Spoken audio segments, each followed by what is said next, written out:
દુખી થઈએ છીએ એમાં ઠેકાણા સુધી પહોંચાતું નથી. જો હું અમારી એક વાત કરું તમને, વાતથી યાદ આવી છે તો કરું. અમે લોકો છે ને ઉજ્જૈન કુંભ મેળામાં જતા હતા. કુંભ મેળામાં ઉજ્જૈન જતા હતા. ઉજ્જૈન કુંભ મેળો થોડાક વર્ષો પહેલાની વાત છે. તો કુંભ મેળામાં જતા હતા. હવે રસ્તામાં અમને બધાને લાગી ભૂખ. અમે બધા લઈ નતા, બધી પૂરીઓ ને બધું થેપલા ને બધું લઈ નતા, પણ વિચાર કર્યું ક્યાંકથી દહીં મળી જાય, કારણ કે હવે કુંભ મેળામાં જઈશું ત્યાં ક્યારે સમય મળશે ને ક્યારે મેળ પડશે કઈ નક્કી હતું નહીં. એટલે ફોન થી વાત થઈ, સાહેબ તમે જ્યાં છો ત્યાંથી અડધો કલાકનો જ રસ્તો છે. એટલે અમે નક્કી કર્યું ભાઈ કઈક ગોઠવણ કરી લઈએ, ક્યાંક બેસીને જરા આપણે કરી લઈએ, પણ દહીં અહીં ક્યાંક મળી જાય તો કે લઈ લઈએ તો સારું ગોઠવણ થઈ જાય એમ.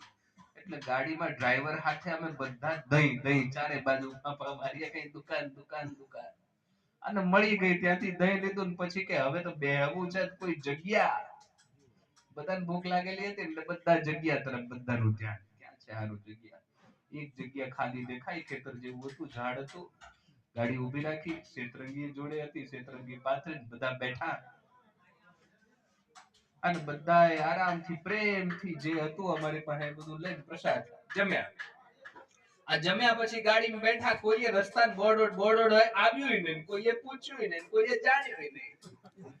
હાઈવે પર હતા એટલે કે જવા દો તમ.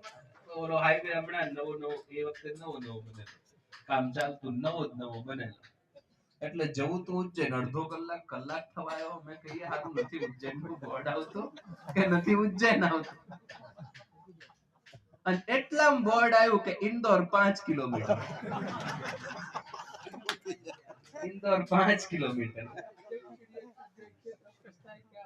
છે. એક ઇન્દોર પહોંચી ગયા. હવે ઇન્દોર પહોંચવા આયા ને પછી નક્કી કર્યું ખાલી ઇન્દોર તો જવું નથી, ઉજ્જૈન જવું. એટલે પછી મોબાઈલમાં સર્ચ કર્યું ભાઈ ઉજ્જૈન, તો એને બીજો રસ્તો બતાવ્યો. ઇન્દોર થી પાછા ઉજ્જૈન આવ્યા. મારે કહેવું તમને એ છે કે જો ચૂકી જઈએ ને તો આવું થાય. અહીંયા ચૂકી જઈએ ને તો પાછું અવાય છે. ચૂકી જઈએ તો પાછું અવાય છે, પણ ઓલો માર્ગ પર ચૂકી જઈએ ને પછી પાછું નથી અવાતું. 84 ભરવું પડે છે. બહુ અઘરો માર્ગ છે. એમાં તમને ઉત્તમ હાઈવે મળી ગયો છે. તમારે તો છોડવાનું જ નથી, ડાપેરા મારવાના જ નથી, સીધું જવાનું છે. અને તોય આપણે ડાપેરા મારવા લાગેલા છીએ. સમજાય છે બહેનો? સમજ પડે છે કે હું બોલું છું એમાં? ગંગા સતી શું કહે છે? ભક્તિ રે કરવી એને રાંત થઈને રહેવું. પછી શું કહે છે? મેલવું અંતરનું